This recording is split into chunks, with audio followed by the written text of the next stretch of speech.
দেখে কি মনে হচ্ছে এই মিষ্টিগুলো শুধুমাত্র আটা দিয়ে বানানো? দেখতে যতটা সুন্দর, খেতেও খুবই সুন্দর, নরম তুলতুলে, একেবারে রসে ভরা। আর বাজার থেকে বেশি দাম দিয়ে মিষ্টি কেনার প্রয়োজন পড়বে না। বাড়িতে যে কোনো অনুষ্ঠানে নরম তুলতুলে আটা দিয়ে এইভাবে গোলাপ জামুন বানিয়ে নিতে পারবে খুব সহজে। নমস্কার বন্ধুরা, অনেসা ভ্যারাইটি ভিডিওতে আবার একটি নতুনভাবে স্বাগত জানাচ্ছি। সামনেই রাখি পূর্ণিমা, তো তাই আজকে আমি একটা মিষ্টি রেসিপি নিয়ে তোমাদের সামনে হাজির হয়েছি। তো আজকে আমি আটা দিয়ে বানাবো গোলাপজাম। তো কীভাবে বানাচ্ছি তার জন্য তোমাদেরকে পুরো ভিডিওটা দেখতে হবে। আশা করছি ভিডিওটা খুব ভালো লাগবে। ভালো লাগলে লাইক কমেন্ট শেয়ার করতে বলবো। আজকে পারবে নতুন বন্ধু থাকলে বলবো আমার চ্যানেলটা সাবস্ক্রাইব করে পাশে থাকতে। তো চলো তাহলে কীভাবে 1 কাপ আটা দিয়ে গোলাপজাম বানাই সেটাই তোমরা দেখতে থাকো। বন্ধুরা, আটা দিয়ে গোলাপজাম বানানোর জন্য আমি একটা মেজারিং কাপ নিয়েছি। আর এই মেজারিং কাপে মেপেই সমস্ত কিছু উপকরণ নেব।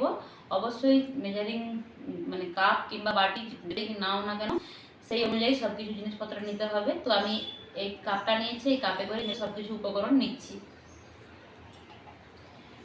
তো মেন যেটা উপকরণ সেটা হচ্ছে আটা।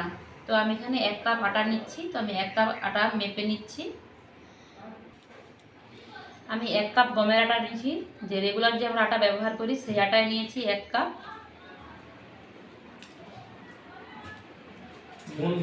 এবার যেটা দেবো সেটা হচ্ছে 10 টাকা দামের যে গুঁড়ো দুধের প্যাকেট।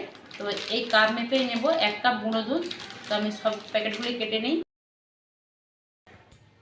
আমি 1 কাপ আটা নিয়েছি আর 1 কাপ মেপে গুঁড়ো দুধ নিয়েছি, একসাথে দিয়ে দিলাম। আর এইখানে আমি দিয়ে দিচ্ছি, দেখো, হাফ চামচেরও হাফ চামচ খাবার সোডা। বেকিং পাউডার নয় কিন্তু, এটা খাবার সোডা।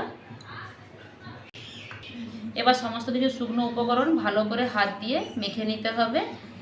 আটা আর গুঁড়ো দুধ আর হচ্ছে যে খাবার সোডাটা যা দিয়েছি, সুন্দর করে শুকনো উপকরণগুলোকে ভালো করে মেখে নিচ্ছি।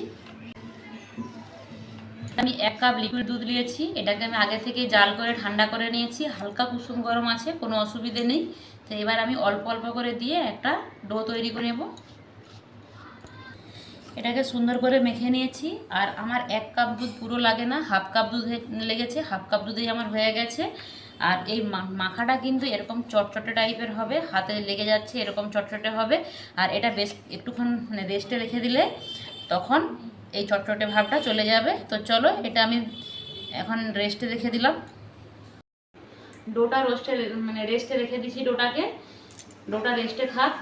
এই মিষ্টির জন্য আমি চিনি সিরা বানাবো। তার জন্য একটা আমি গ্যাসে কড়াই বসিয়ে দিয়েছি। বসিয়ে দিয়ে যেই কাপ মেপে আমি আটা নিয়েছি সেই কাপ মেপে আমি 2 কাপ চিনি দিয়ে দিলাম।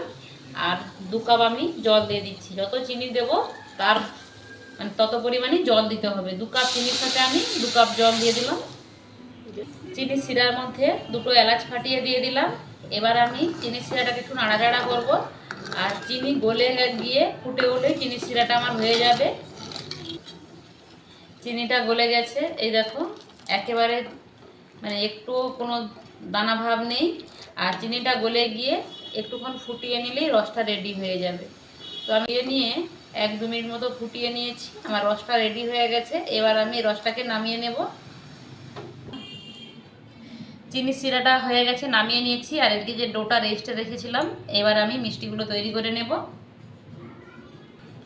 আর বন্ধুরা, একটা জিনিস স্কিপ হয়ে গেছে। আমি 1 চামচ এতে সাদা তেল ব্যবহার করেছি। তোমরা চাইলে ঘি ব্যবহার করতে পারো। আর আমি হাতে সাদা তেল বুলিয়ে নিলাম, দেখো। এইবার আমি ডোটাকে হাত দিয়ে ভালো করে মেখে নেব। আবারও হাতে তেল ব্রাশ করে নিয়ে ডোটাকে আমি সুন্দর করে ভালো করে একটু দলে নিয়েছি, দেখো। আর কিন্তু থালায়ও লাগছে না, আর খুব সুন্দর সেট হয়ে গেছে। তো চলো, এবার আমি এটাকে মিষ্টির শেপ দেবো। তাই ছোটো ছোটো করে লেচি করে নিয়ে লেচি করছি। এই লেচিটা করলে এক সমান করার চেষ্টা করছি আর কি। অবশ্যই তোমরা তোমাদের পছন্দ মতো করবে।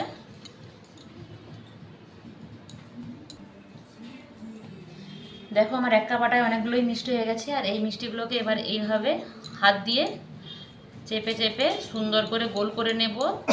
যতটা সম্ভব এর গায়ে যেন না একটুও দাগ থাকে। আর যদি দাগ থাকে তেলে ভাজার সময় মিষ্টিটা ফেটে যাবে।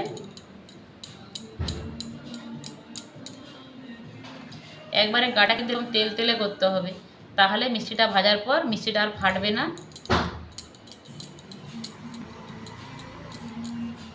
তো দেখো একদম গাটা কিন্তু মোলায়েম করেছি। তো আমার একটা বানিয়ে দেখিয়েছি, আর একই রকমভাবে আমি সবগুলোকেই বানিয়ে নিচ্ছি।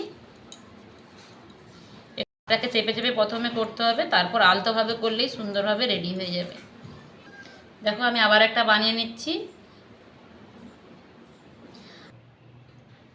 আমার সব মিষ্টিগুলোই বানানো হয়ে গেছে। দেখো আমার 1 কাপ আটাতে 11 পিস মিষ্টি হয়েছে।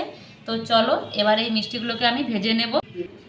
মিষ্টিগুলো ভাজার জন্য গ্যাসে কড়াই বসিয়ে দিয়েছি। কড়াই বসিয়ে দিয়ে কড়াইতে বেশ কিছুটা সাদা তেল দিয়ে দিচ্ছি আমি। তেলটা হালকা গরম হয়েছে কিনা একটা ছোট মতো দানা দিয়ে দিচ্ছি। তো আর একটু বাকি আছে। দেখো আগে যেটা দিয়েছি সেটা বুদবুদ করে চার সাইডে মানে বুদবুদ উঠছে, মানে তেলটা আমার হালকা গরম হয়ে গেছে। এবার আমি মিষ্টিগুলো এক এক করে ছেড়ে দেব। মিষ্টিগুলো সব ছেড়ে দিচ্ছি। আর যখন মিষ্টিগুলো দেব তখন কিন্তু তেলের আঁচটা মানে গ্যাসের আঁচটাকে কমিয়ে রাখবো।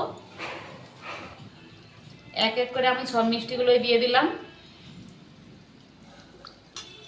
এবার আমি কড়াইটাকে আলতোভাবে এইভাবে একটু নাড়িয়ে দিচ্ছি।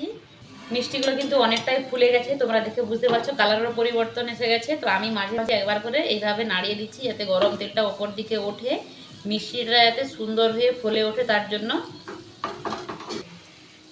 তো আমি খুন্তির পিছন দিক দিয়ে মিষ্টিগুলোকে একটু পাল্টে দিচ্ছি।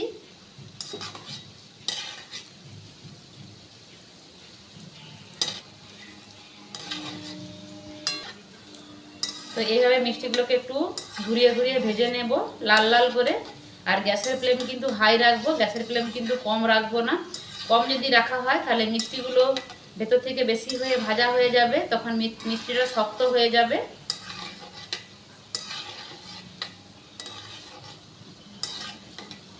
খুব বেশি সময় লাগে না, 1 থেকে 2 মিনিট মতো সময় লাগে। আর মিষ্টিগুলো আমার হয়ে গেছে। তো আমি এক এক করে মিষ্টিগুলোকে তুলে নিচ্ছি। আর এই গরম মিষ্টি চিনি যে সিরা বানিয়ে রেখেছিলাম সেই সিরার মধ্যে দিয়েছি। আর অবশ্যই সিরাটাকে কিন্তু মানে সিরাটা যেন হালকা গরম থাকে, আর তার সাথে গরম মিষ্টিগুলোকে দিয়ে দিলাম।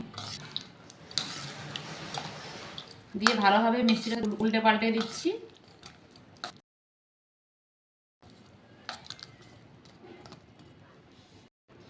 তো মিষ্টিগুলোকে চিনি সিরা দিয়ে দিয়েছি। এবার আমি ঢাকনা দিয়ে 1 ঘন্টা মতো রেখে দেবো। 1 ঘন্টা পরে ফিরে এসে তোমাদেরকে দেখাবো মিষ্টিগুলো কেমন হয়েছে।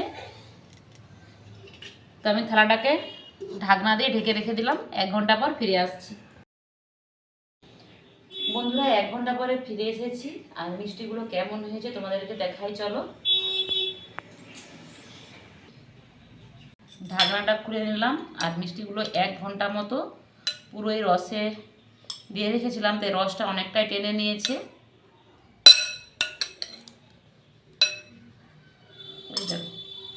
সব মিষ্টিগুলোই তোমাদেরকে দেখিয়ে দিলাম। আর রসটা যতটা পাতলা হবে মিষ্টিগুলোর ভেতরে ততই ঢুকবে। দেখো একেবারে পাতলা পাতলা রস। তো চলো তোমাদেরকে একটা মিষ্টি কেটে দেখাই। বন্ধুরা একটা ছুরি নিয়েছি, আর ছুরিতে করে মিষ্টিটা তোমাদেরকে কেটে দেখাচ্ছি।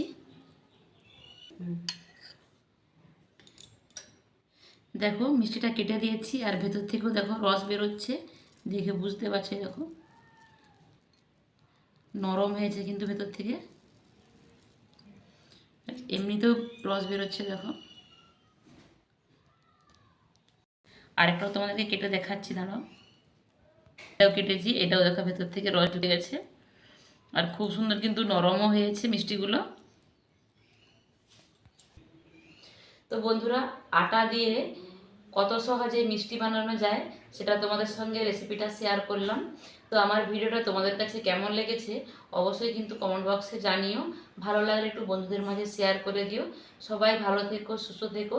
দেখা হবে পরবর্তী অন্য কোনো ভিডিওতে। টাটা।